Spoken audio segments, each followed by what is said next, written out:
He's coming. Yeah, he's coming. He's coming. Whoa! He's coming. He's coming. Yes! Yes! Christopher, then you know what? Then maybe that you got a problem because Whoa!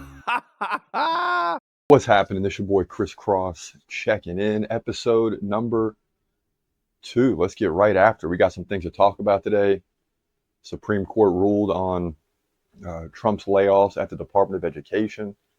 Teddy Bridgewater down at Miami Northwestern is officially suspended at the moment. So we got those things going on.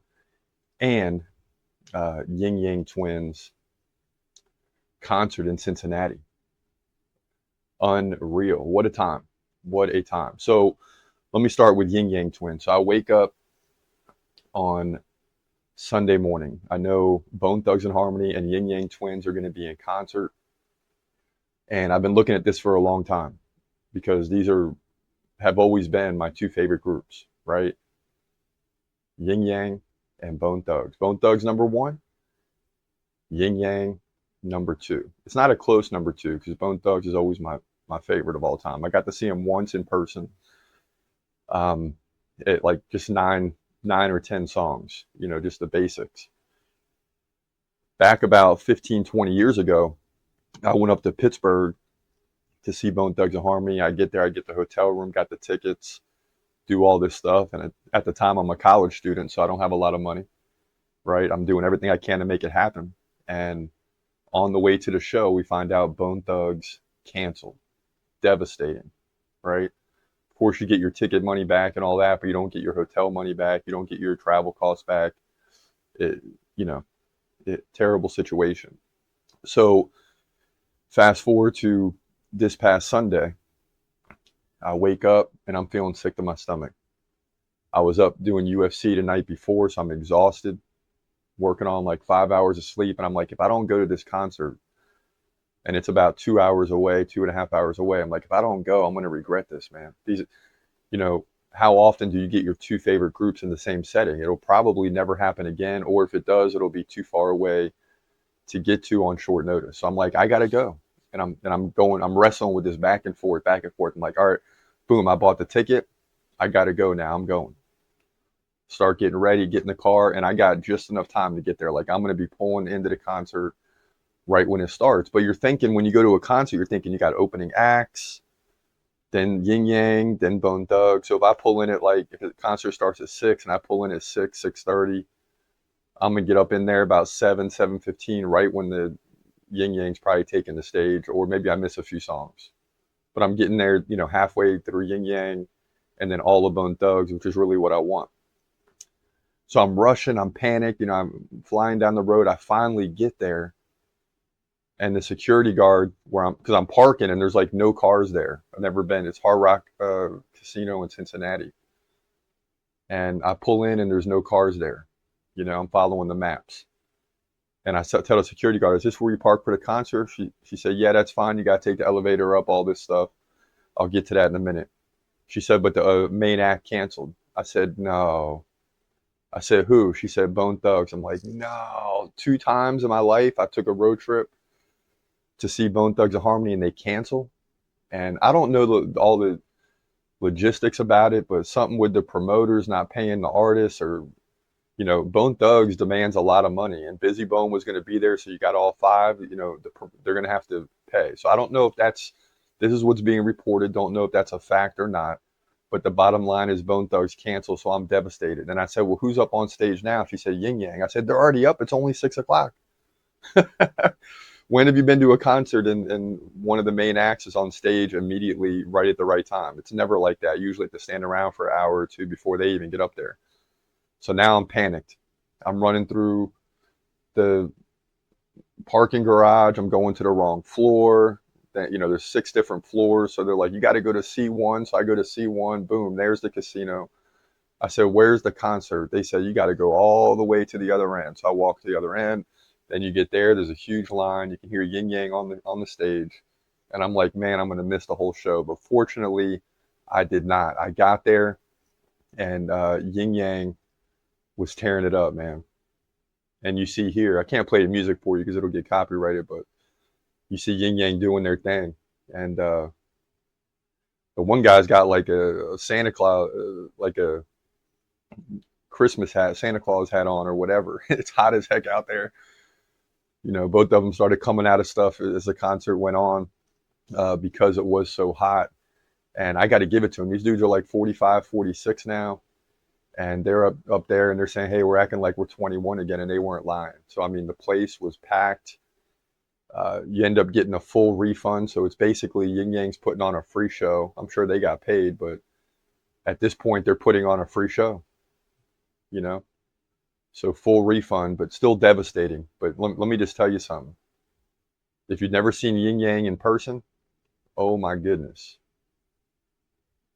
And they were probably going to get up there and sing about, you know, 10, 15 songs, and Bone Thugs will come out and sing 10, 15, you know, maybe 17, 18 songs. But instead, Yin Yang had to put on a full show.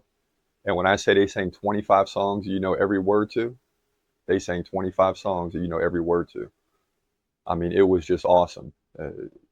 Awesome experience. Yin Yang tore it up. It's about 90 degrees outside. I mean, instantly within 3 minutes, you're sweating. So those guys were dripping sweat the whole time, and they just put on a show, man. Yin Yang, twins did their thing, and I'm glad I got to see them. Like the whole way home, I'm listening to songs again. Like it's just such a good time. Up and back, same day. Devastating. Bone Thugs didn't show, but I'm still glad I went because I get a full refund anyway. I don't get a refund for the gas money and the food and, you know, all the other stuff you spend money on at a concert. But at the same time, it was worth it to see Yin Yang, especially if I'm getting a refund for the concert. So that's how it goes, man. 2 Bone Thugs concerts out of 3 canceled. And everyone online is like, man, forget Bone Thugs, Yin Yang, you know, blah, blah. Not me. Bone Thugs is still my number one always. I can go to 20 concerts and they can cancel all 20. It's still my group, man. I did get to see him once in person. And, you know, these guys aren't getting younger. Yin Yang's not getting younger. Bone Thugs is getting younger. All these guys are in their mid-40s to close to 50 now. And Crazy Bone has had some health issues. And you just don't know how long these guys are going to be going. But I know they got the, I think it's called the Thug Mafia Tour coming up. I'm going to try to go again. It's very difficult. Where I live, you got to travel at least 3 hours somewhere to see a big concert. You might get lucky and get a local one, but it's just going to be a few songs, you know. I don't want to see Bone Thugs sing the 9 most famous songs that people know, like Crossroads and all that stuff. I want to see the nitty gritty.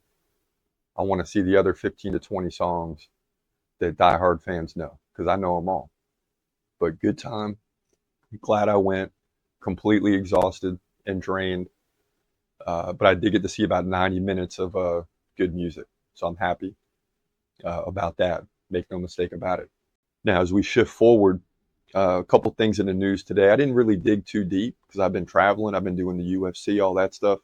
If you don't follow me at TCMMA Podcast, follow us there, youtube.com/@TCMMA Podcast. That's our other podcast, one we've been doing for 5 or 6 years now. So lots of videos, predictions, all that. So you can catch me there too. But I was doing that Saturday night, went to the concert Sunday, just completely exhausted.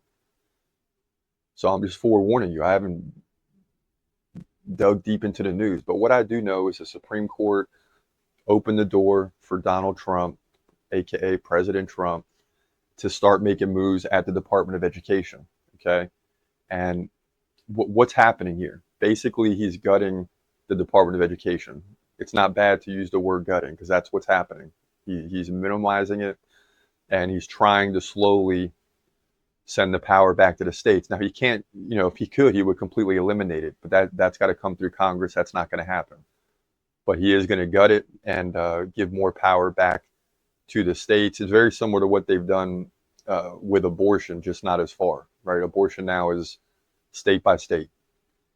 And here's my take, because if you know me, I'm a teacher, right? So this is what I do for a living. So I'm right in the mix. And my thing is just like I look at it like a coach of a sports team.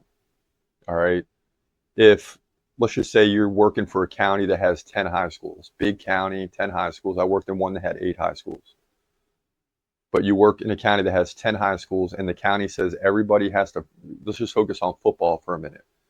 Every team has to practice 90 minutes, not 85, not 95, exactly 90 minutes. And you got to start with 10 minutes of warm up, and then you got to do individual for 25 and whatever. They give you the complete structure how practice has to go every day. Well, you're going to get, okay, yeah, maybe you level the playing field, but you're not going to get, you're going to create robots. The great thing about sports and why you see the best teams rise is because coaches do different things. They train different ways. Maybe they're building their athletes throughout the year better than another coach. There's just a lot of factors. So it drives competition. I mean, me as a coach, a lot of things that I do, I pick pieces from other coaches. When I first started doing track and field, I saw this other coach do something called Team Love. Big circle at the end. They usually won. Everyone's leaving and they're still running around the track, cooling down. They're doing this whole thing. And I'm like, I like that. So I'm not going to like take it word for word, but I'm going to use that and create it as my own. Then I saw another coach do this high-level dynamic warm-ups. I'm like, oh, I like that. I'm going to take pieces of that and kind of make it, so you start to learn and you say, okay, oh, I like what they're doing there. I like what they're. So with Department of Education, when you start giving it back to the states and hopefully county by county locally, you're going to start to see like, whoa, the county over there is doing a great job. Let's go find out what they've done. Why are their test scores so high? Oh, Florida, man, Florida's education system is dominating. What are they doing in Florida, right? But when you have one department over the whole thing, it starts to become all the same everywhere, which might not be a bad thing if it's succeeding. But if it's not succeeding, then everyone is failing together. It's not like these individual counties don't have some ability to do what they want, but they're controlled in every aspect. What if you live in an area like I do, where a lot of students are going to go into trades? They're going to go into construction. They're going to go into auto mechanics. They're going to go into nursing. They're going to go into, video production, whatever it may be. Maybe they're not going to college, but the whole system is directed towards going to college. You got to take these 4 math, these 4 science, these 4 English, these 3 history, whatever. And everybody's like a robot having to take the same things. So if you start giving power to the counties and states, and they can say, hey, we might go more of a trade route because a lot of our students are going to trade schools. And then it starts working. And then other counties look at you and say, oh, I like what you're doing. Let me put some of that stuff into our system. In other words, it just gives the areas freedom to hopefully do what they want. Now, the states can still come in and strap down the counties by telling them they got to have this many classes of this many of this, whatever. But, at the same time, you're going to start to see some states rise to the top, and then other states will like mimic the states that are doing well. And it just drives competition in a positive way that's better for youth coming up that are going to school. That's my opinion. Okay?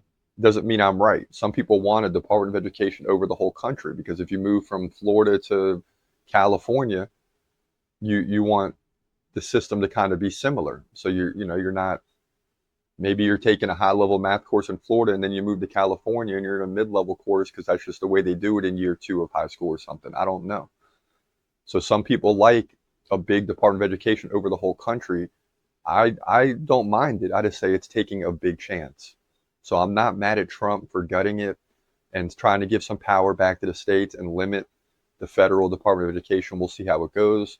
Hopefully some states rise to the top and other states can look at those and say, hey, I like what they're doing, and pick some things off the tree, if you will. So we'll see how it goes down and we'll report back over time. But Trump is already sending out letters, and they're going to start, they're going to say firing people, but they're going to start releasing people with pensions. They're going to start releasing people with money to get by for 6 months and go find other jobs. And, that stinks sometimes, but Trump got voted in on limiting government. So that's where he's headed right now. In another story, down in Miami, Florida, which I follow a lot because I'm from the area, right? But ex-NFL QB Teddy Bridgewater suspended by Miami Northwestern. So Miami Northwestern, if you don't know, in Florida, they plagued me year after year in track and field because they are so good. Like, I had a dominant team in South Florida, but we are in the same region as Miami Northwestern, and only the top 4 in each event move on. And Miami Northwestern seemed to have 3 of the top 4 in everything, and was winning state titles, at least at that time. So I already know their football team is good. Well, Teddy Bridgewater, former high school, college, and NFL QB, took over that job and led them to a state title in the first year. So you get there, you have athletes. Now you just got to turn them into something. And he was very good at doing that, and they won the state title. Northwestern is good, but you don't just walk in and win a state title if you're not a good coach. So Teddy Bridgewater is a good coach, but there's some type of investigation going. So this is what Teddy Bridgewater said on Facebook. He said, "Damn, people done cause all this confusion. Got a phone call tonight, and it's no real investigation going on. I told you I have to be an employee to be investigated. Now the paperwork thing still stands, but there was no investigation." And it appears that all this is linked to his July 7th social media post, in which Bridgewater acknowledged he's covering transportation, meals, recovery-related costs, and things like that for 2024, and he's asking people to donate to help for 2025. Now, there are rules and everything. I just don't understand the story, right? He was in trouble a little bit for, I don't want to say recruiting, not really recruiting violations, but he posted something and they tried to hit him on that. And that, the thing is when you start winning, people are coming after you and you cannot make any missteps. And maybe Bridgewater's making some missteps, but he's doing a good thing down there in Miami. The fact is in Florida, you can transfer and things like that. You have the freedom to go to what school you want to. People feel some type of way about that because then one school rises to the top. But again, you open that competitive door, and sorry if people are leaving your school. That just means you got to get better. There shouldn't be anything wrong for coaches who have players leaving. It just means you got to look in the mirror and see, what are we doing different than they're doing? Why is it not working? So he kind of got hit on that a little bit, and now maybe they found this way to suspend him because he's helping covering costs and meals and all that thing. Isn't this what you want a guy like Teddy Bridgewater to do? Don't you want a guy to come in and, if you're winning state championships, what does that mean? You got kids going to college, playing at a high level, probably making money in college. Does it create a competitive imbalance? I don't know. Does he have more money than other people? Sure, a little bit, but he's not like super wealthy. He's just trying to do the right thing. In order to win, you got to be on charter buses. You got to be comfortable if you're traveling 3 hours. You got to have some AC. Okay. You got to have the right meals. You got to have your pasta, whatever, before the game. You got to travel. You got to do all these things. And Teddy Bridgewater is just trying to help the players out, and it led to a state championship. But now they're coming after him, and hopefully Bridgewater will be okay, because I'd love to see him continue at Miami Northwestern. I think it's good for football, it's good for the state, and it's good for kids getting recruited. They're always going to have athletes, but you still got to win. If you're an individual athlete and your team wins a state title, that only ups your stock at the D1 level. There's no question about it. So I'm not sure how this continues. Hopefully they don't push Teddy Bridgewater aside. He's been in the news like crazy because he's an ex-NFL player. He's Teddy Bridgewater. And anything he says or does is going to be magnified times 100, and that's what's happening right now. So hopefully he remains there. We'll see. But that's going to be a problem for him going forward. So that's what we got on this day, man. Ying twins. Great concert in Cincinnati. Had a great time.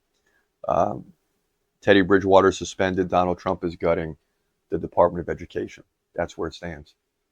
We got more shows coming out soon. Appreciate y'all watching.